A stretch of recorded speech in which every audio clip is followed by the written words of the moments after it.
Minha oração para o dia de hoje é que o Espírito Santo de Deus, aquela mesma chama que ardeu naquela sarça que não se consumia, ele esteja nos aquecendo nesta manhã. No dia de hoje, nós vamos dar sequência a uma mensagem que ela já vem sendo pregada sistematicamente, de alguns sábados para cá, que trata das 28 doutrinas da Igreja Adventista do Sétimo Dia espalhadas pelo mundo. Doutrinas estas que nos regem sobre as crenças que nós acreditamos, que nós professamos e que nós defendemos. É certo que no dia de hoje nós vamos falar da doutrina de número 2, ou da doutrina da Trindade Celestial. A palavra Bíblia, a palavra Jesus ou Cristo encarnado ou encarnação de Cristo, assim como a palavra milênio, elas não são contidas na Bíblia. E para o espanto de alguns, a palavra Trindade Celestial também não aparece na Bíblia. Mas o fato da palavra Trindade, que é o que nós vamos debater no dia de hoje, não aparecer na Bíblia, não quer dizer que ela não exista. É verdade que ela existe. Depois de nós conjecturarmos alguns textos da poderosa palavra de Deus, nós vamos entender e vamos chegar à conclusão de que há um Deus Pai, de que há um Deus Filho e de que também há um Deus chamado Espírito Santo. São três pessoas coeternas que a Bíblia as destaca como onipotentes, eles tudo podem. Destaca-os também como oniscientes, ou seja, eles sabem de tudo e eles veem tudo. E também são onipresentes. Eles estão em todos os lugares, observando todas as coisas, independente de onde seja. Eu vou convidar a igreja para que nós possamos abrir a poderosa palavra de Deus no livro de Efésios. Efésios capítulo de número 4. Para quem não sabe, Efésios fica logo depois do livro de Gálatas, lá no Novo Testamento.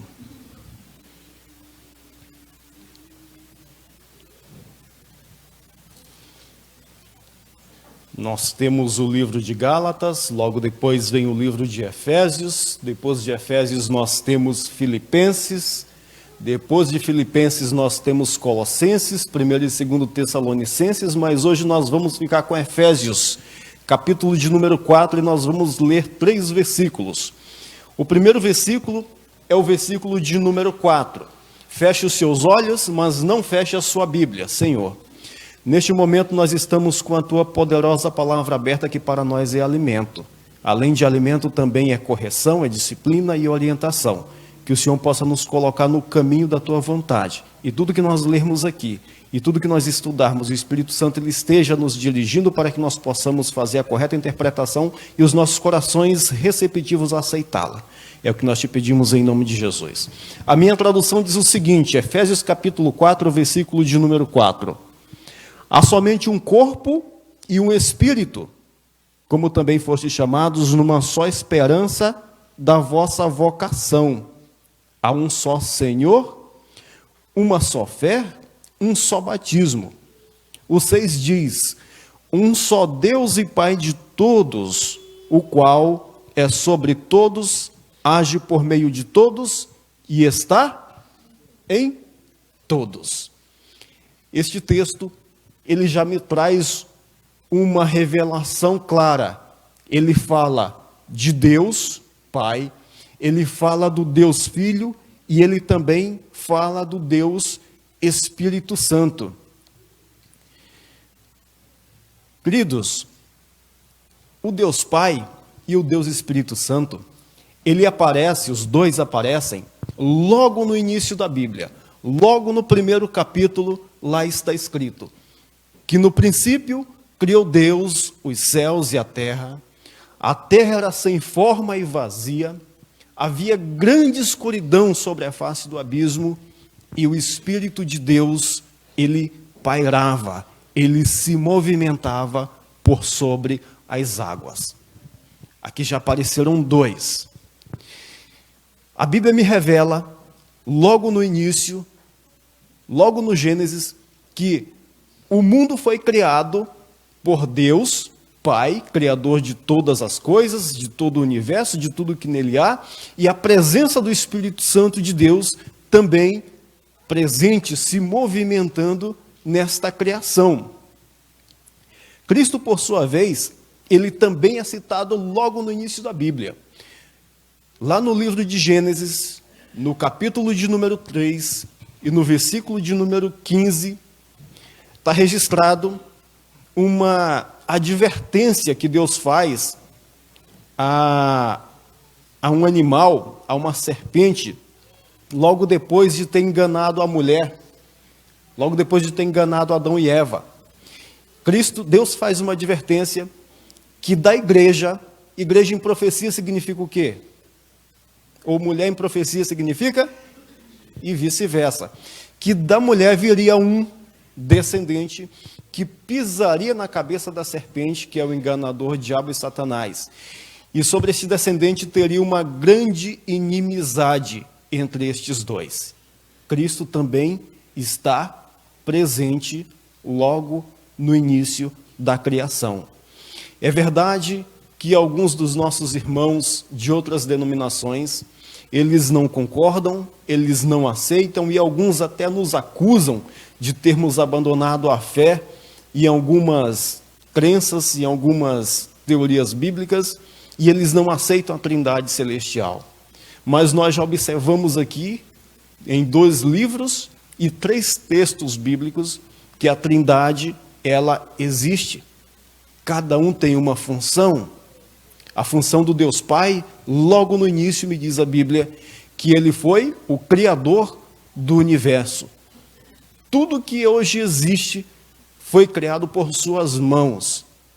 E o Deus Filho também está presente nesta criação, mas a função principal dele foi ser o Cordeiro de Deus para servir para nós pecadores de sacrifício vivo.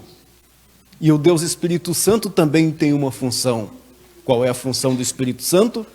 Diz a Bíblia que ele nos convence de 3 coisas muito importantes a partir do momento que nós reconhecemos a nossa condição de pecadores. O Espírito Santo nos diz, a Bíblia nos diz, que o Espírito Santo, ele é responsável por nos convencer do pecado, ou seja, daquilo que me afasta de Deus. O Espírito Santo também ele é responsável por, além de me convencer do pecado, de me apresentar a justiça de Deus.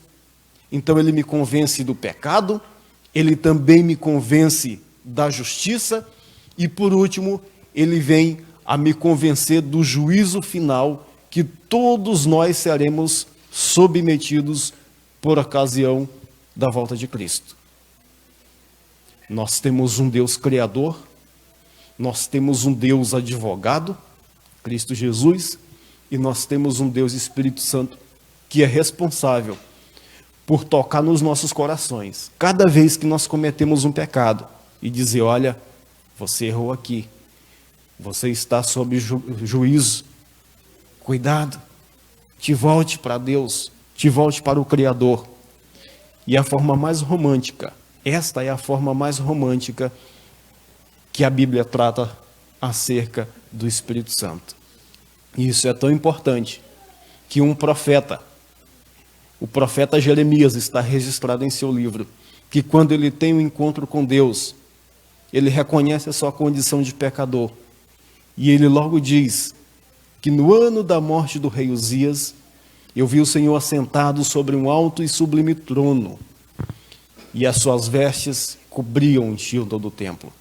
E ele continua dizendo, e quando ele se percebe da condição dele, ele passa a fazer uma das coisas mais extraordinárias que o ser humano pode fazer diante de Deus. O que Jeremias faz quando ele se encontra com Deus, o Espírito Santo? Confissão. E ele diz: ai de mim, estou perdido, porque sou um homem de lábios impuros, habito no meio de um povo de impuros lábios, e os meus olhos viram o Rei, o Senhor dos Exércitos. Jeremias é a prova clara e eficiente do que acontece com o ser humano logo após ele ter um encontro com Deus, ele reconhecer a sua condição de pecador, de quem errou, pois Jeremias vivia no meio de um povo de lábios impuros e isso passou para ele. E ele também proferia palavras torpes, porque os seus lábios já estavam impuros, assim como aqueles que ele convivia. E é por isso que eu insisto, que o ser humano, de certa forma, ele é produto do meio que ele vive. E o Espírito Santo está lá, nos tocando, nos convencendo das nossas falhas, do nosso distanciamento de Deus. Além do mais, o Espírito Santo, ele é um doador de presentes. Lá no livro de 1 Pedro, no capítulo de número 1 e o versículo 21, diz: porque nunca jamais qualquer profecia foi dada por vontade humana, mas homens santos da parte de Deus, eles foram movidos por quem? Pelo Espírito Santo. Hoje nós vemos muitas pessoas se auto-intitulando profetas. Não é difícil a gente conseguir encontrar pessoas que dizem: eu sou profeta de Deus. Mas aí vem a Bíblia e me revela que esses espíritos, eles precisam ser, o quê? Provados. Porque o texto de 1 Pedro diz que quem recebe esses dons são quem? Homens ou mulheres, ou seja, servos de Deus, com uma característica: precisam ser santos. O Espírito Santo, ele pode se revelar a qualquer um, a qualquer pessoa, independente de onde ela esteja, independente de quem ela seja. Mas o dom de profecias é dado a pessoas que vivem vida de santidade, vivem vida de retidão. É importante que você e eu saibamos dos perigos que envolvem nós nos afastarmos da Trindade Celestial, nos afastarmos de Deus, nos afastarmos de Cristo e, consequentemente, nós estamos nos afastando do Espírito Santo. Queridos, a forma mais romântica que eu particularmente assisto, leio e vejo o Espírito Santo se manifestando no nosso meio é quanto os dons celestiais, quanto os dons dos Espíritos. São muitos os dons. Existe o dom de cantar. É muito bom a gente ver uma pessoa aqui louvando a Deus. Agora há pouco mesmo a gente acompanhou uma pessoa exaltando o nome de Cristo. Davi era o maior adorador de toda a Bíblia. Eu não consigo encontrar na Bíblia um adorador do nível de Davi. Mesmo após perder um filho, ele se lavou, comeu pão e foi para onde? Para o velório? Não, ele foi para onde?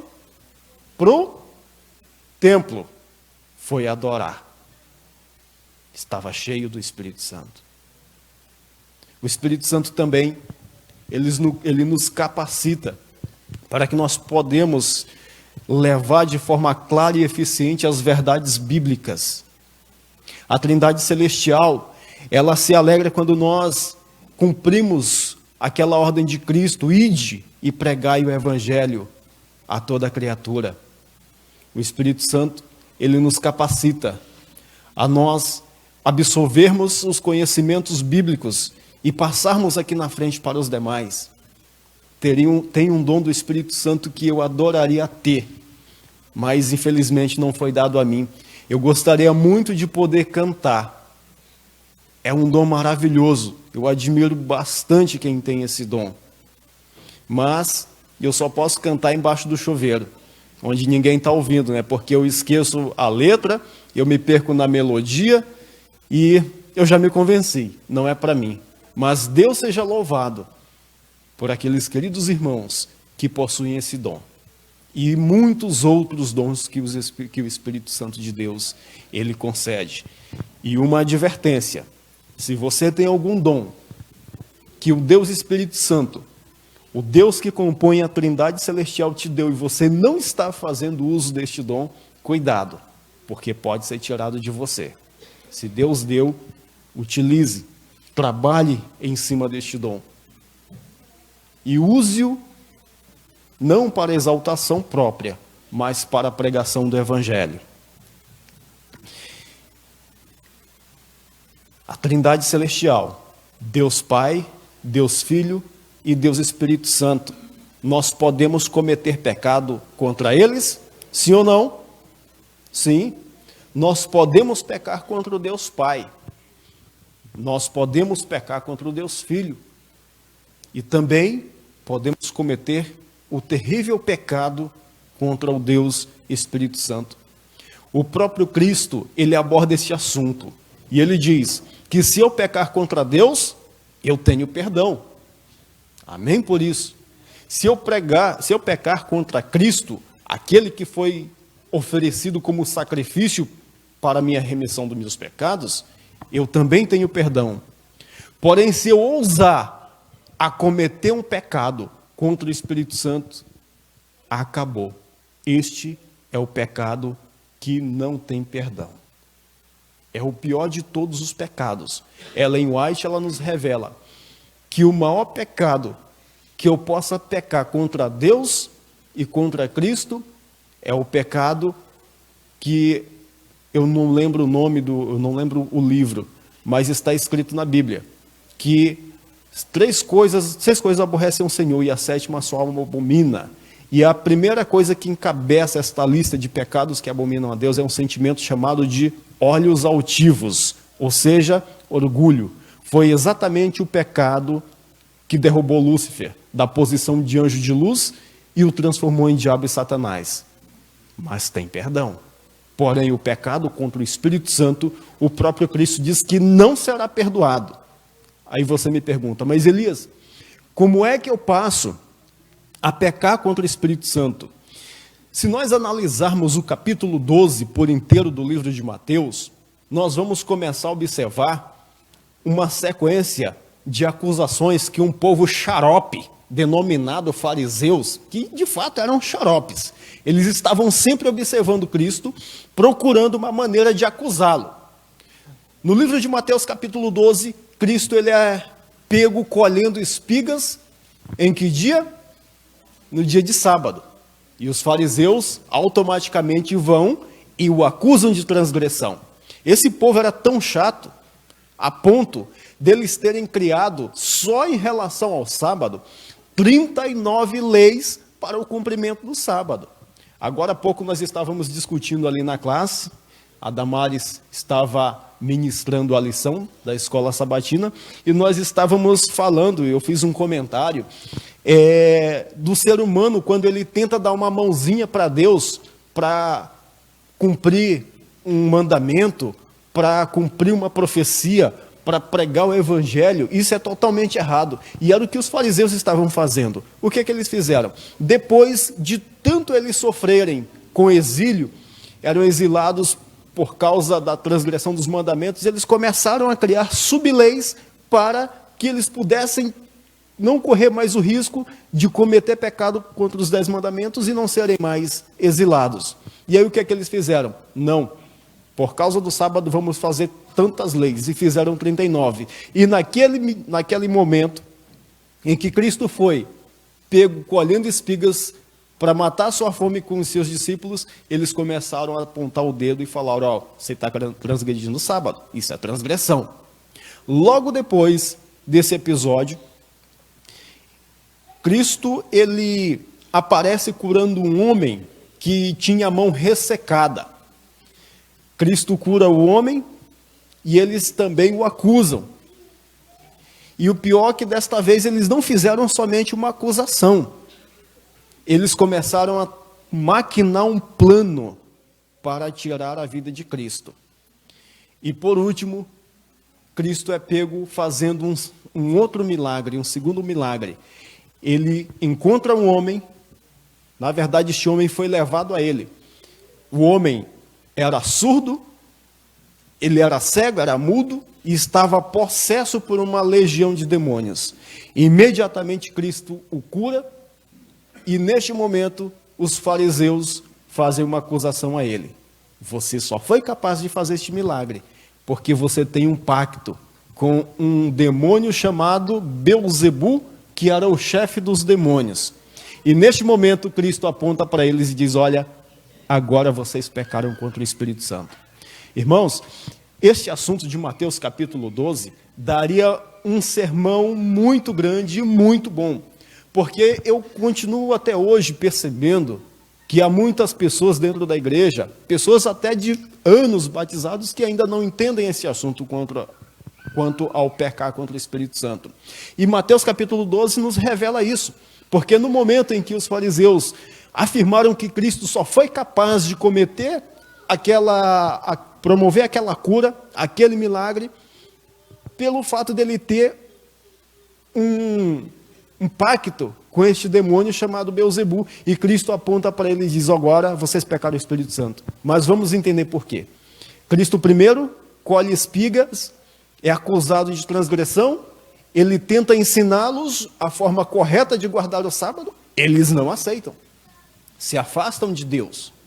Em seguida, Cristo mostra todo o seu amor, curando um homem com a mão ressecada. Aquele homem não podia ter atividades com aquela mão, sofria muito. Cristo cura, eles não aceitam aquela cura, Cristo mostra ali todo o seu amor, eles maquinam um plano para tirar a sua vida. E por último, eles veem Deus promovendo um milagre e fazem confusão entre o milagre promovido por Deus e um milagre promovido pelo diabo. Porque nós também sabemos que o diabo ele tem poder para disfarçar e criar um milagre, digamos assim. E ele faz isso. E é nesse momento que nós podemos pecar contra o Espírito Santo de Deus, o Deus que compõe a Trindade Celestial. Quando nós nos afastamos de Deus e vamos nos afastamos a tal ponto que nós passamos a confundir um milagre que vem da parte de Deus com o milagre operado pelo diabo. Isso chama-se, segundo Cristo, lá em Mateus 12, pecar contra o Espírito Santo, ou seja, contra o Deus que faz parte, que compõe a Trindade Celestial. O Espírito Santo, Cristo também, ele é citado juntamente com o Espírito Santo, compondo este trio, logo no início do seu ministério. No momento em que Cristo é batizado pelo seu primo João Batista, o Espírito Santo, diz a Bíblia, que vem até ele e repousa sobre ele em forma de pomba, o capacitando e o chancelando para o início do seu ministério.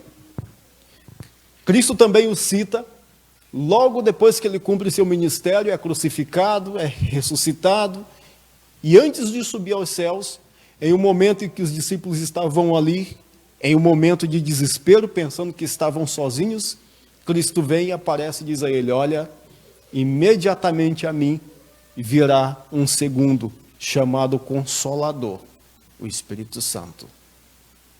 Isso é tão importante, que às vezes nós como cristãos, como pessoas falhas, nós acabamos, às vezes, pensando que Deus ele acabou nos abandonando, mas nós precisamos crer na Trindade.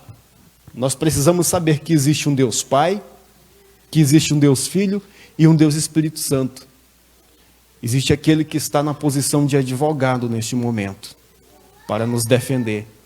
Existe aquele que está a todo momento visitando os nossos corações, nos advertindo dos nossos erros, das nossas falhas, dando a nós entendimento, dando a nós dons, para que nós não nos sintamos abandonados.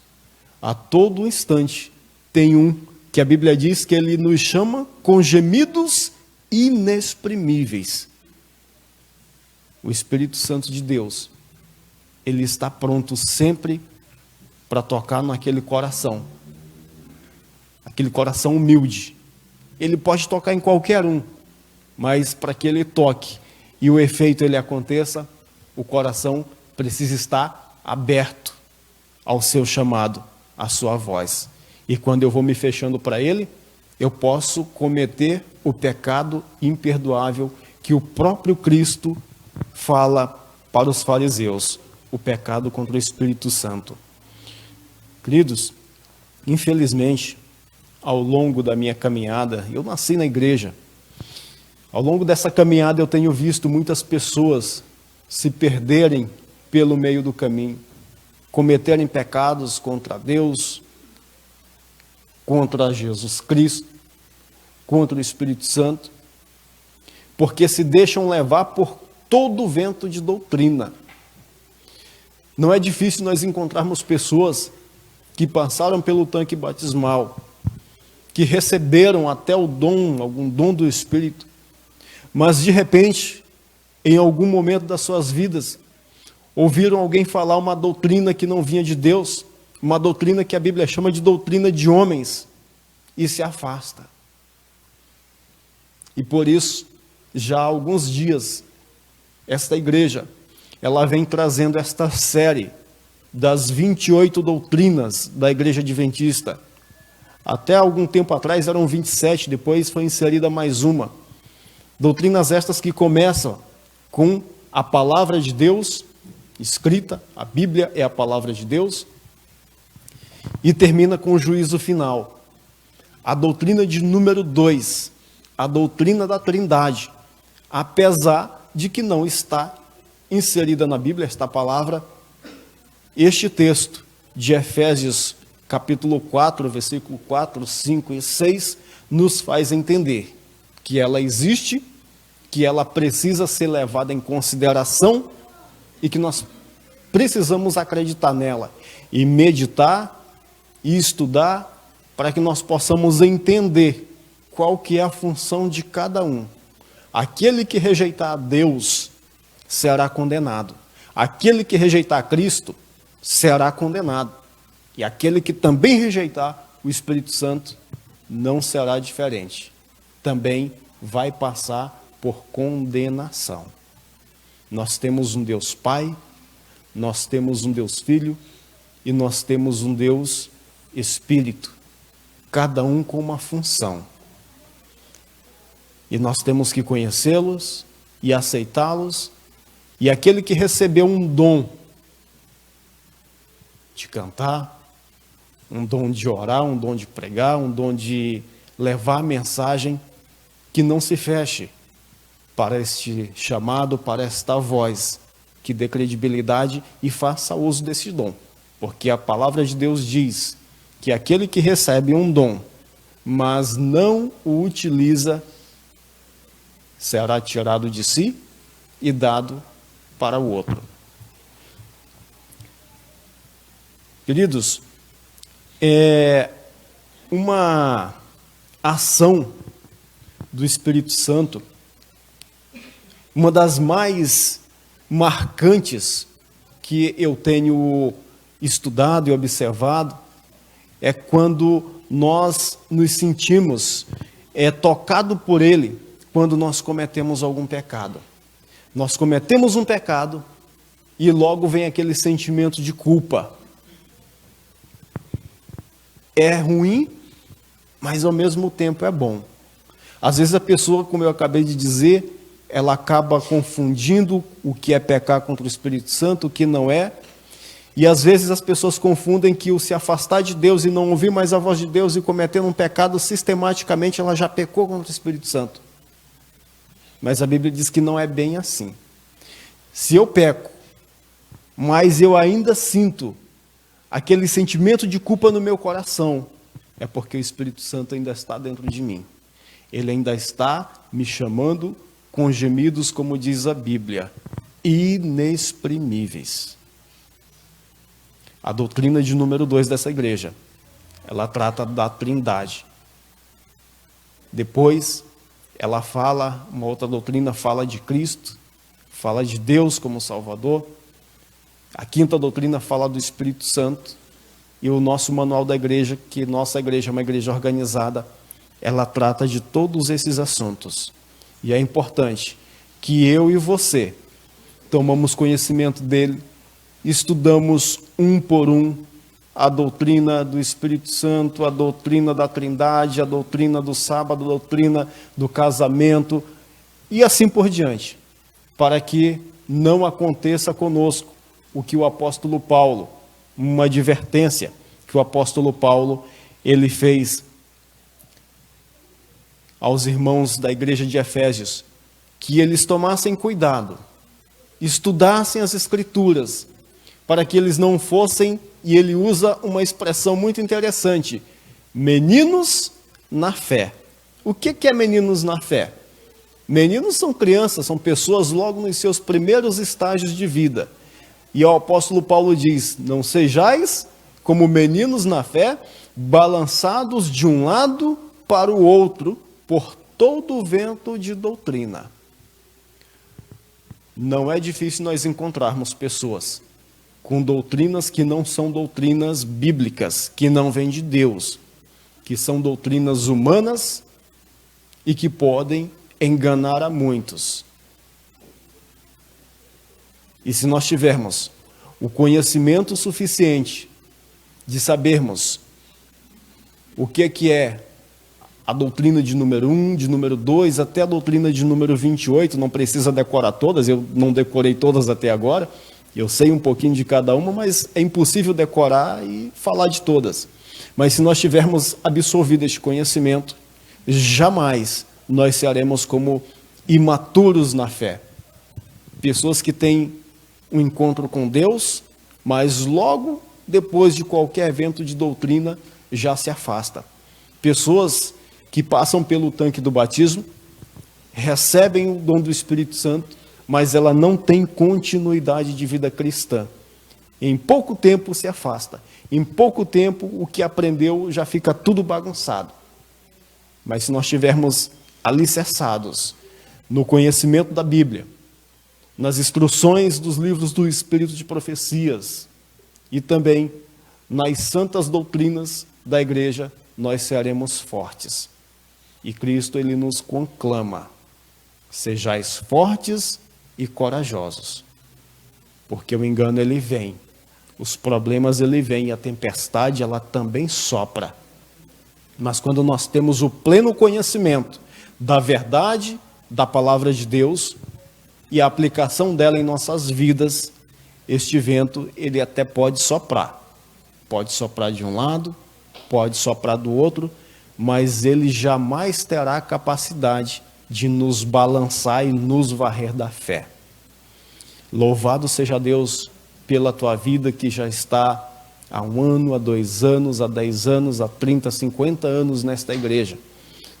Eu creio que nós temos pessoas aqui que já estão há 50 anos na igreja. O irmão Miguel, está há quanto tempo na igreja, irmão Miguel? 53 anos, já mais de meio século. O irmão Miguel está alicerçado na fé e é um conhecedor das doutrinas. Amém? Que eu e você possamos nos espelhar em Cristo, que eu e você possamos ser imitador de Paulo. Paulo é um camarada mais ousado que eu vejo na Bíblia, pois ele conclama os cristãos, a serem imitadores dele, porque ele é imitador de Cristo. E que nós também possamos estar alicerçados como o irmão Miguel, já há 53 anos, militando e defendendo esta bandeira, a bandeira da verdade, a bandeira do sacrifício de Cristo, a bandeira da salvação. Amém? Queridos, nós vamos ouvir agora um louvor, ministrado pelo Luciano, recebeu o dom do Espírito Santo para cantar. Como eu não recebi, vamos passar para ele esta incumbência. Eu convido a vocês que se coloquem de pé para nós adorarmos.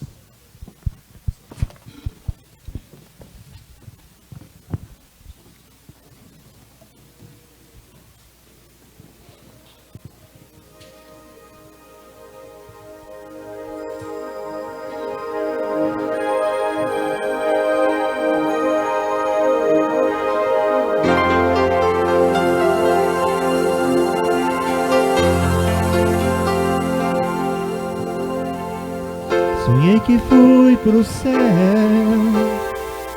um sonho tão real.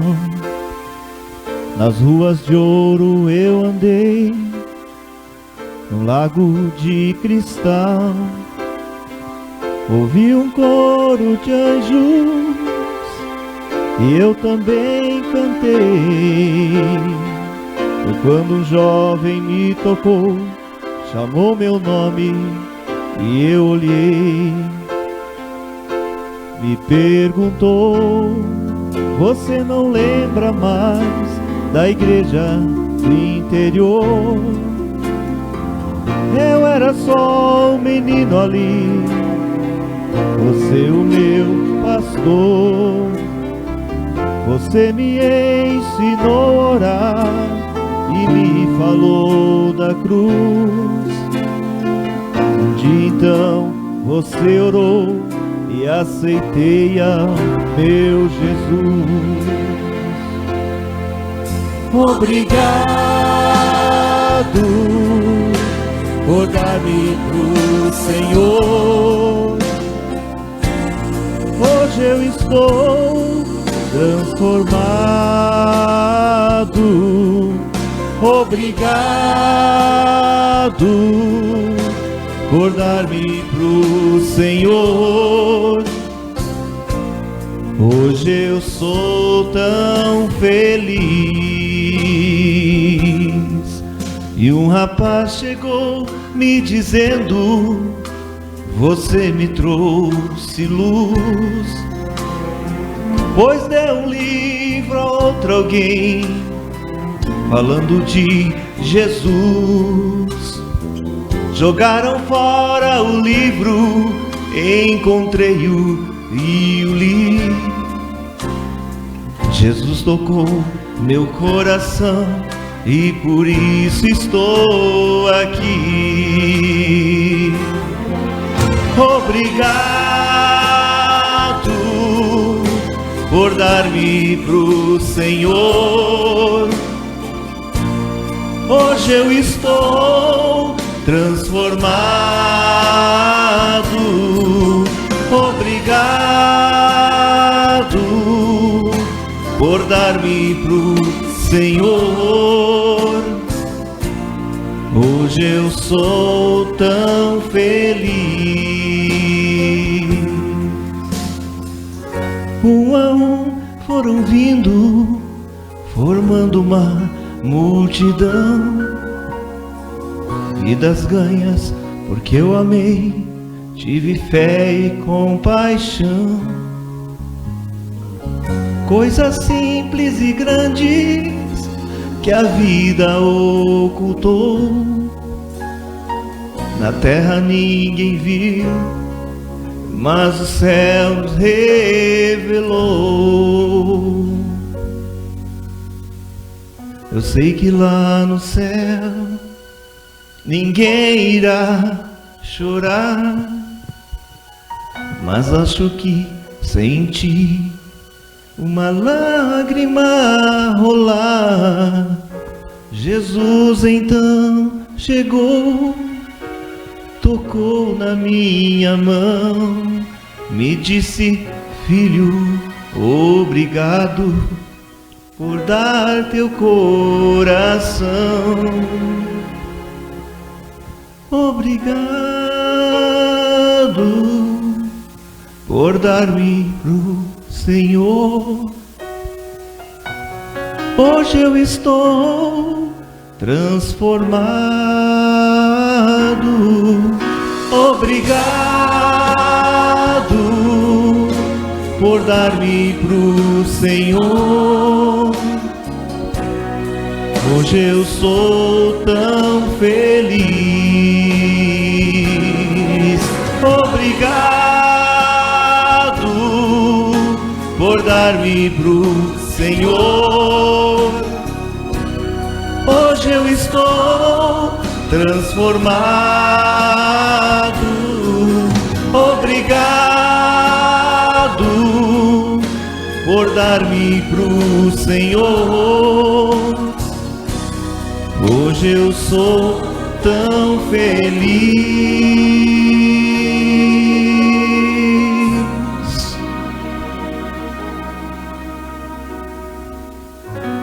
Hoje eu sou tão feliz.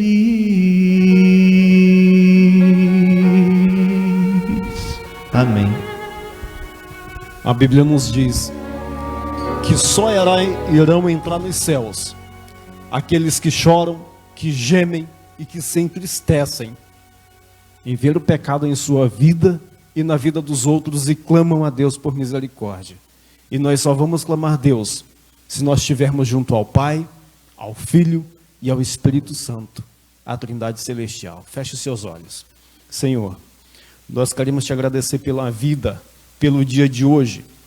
Nós queremos agradecer pela nossa existência e pelo Espírito Santo nos chamar a Ti com gemidos inexprimíveis, que nós possamos reconhecer a Sua voz, que nós possamos não ignorar o chamado do Espírito Santo, assim como nós não podemos ignorar o sacrifício de Cristo feito por cada um de nós. Fique com a Tua igreja, fique com este povo, nos abençoe para que nós possamos trilhar o caminho da direção que o Senhor deseja, a direção da salvação. E tudo que nós fizermos de errado, tudo que nós fizermos que não seja de acordo com a Tua santidade, que Cristo nos perdoe, que o Senhor nos aceite e o Espírito Santo nos purifique. Em nome de Jesus, nós te pedimos e agradecemos. Amém. Deus os abençoe.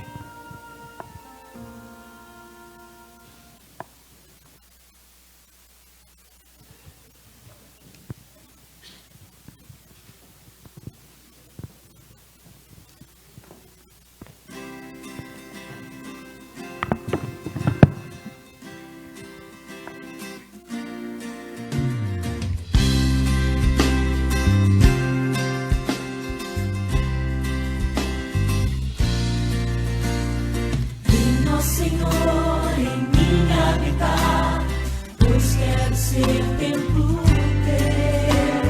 Quando eu sair deste lugar, que Jesus permaneça em mim. Permaneça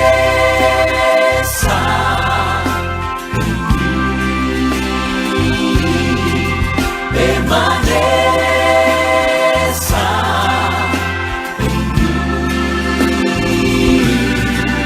Permaneça em mim, meu Senhor, permaneça em mim. Venha, Senhor, em mim habitar, pois quero ser templo teu. Quando eu sair deste lugar, que Jesus permaneça em mim. Permaneça em mim. Permaneça em mim. Permaneça em mim, meu Senhor, permaneça em mim. Permaneça em mim. Permaneça em mim. Permaneça.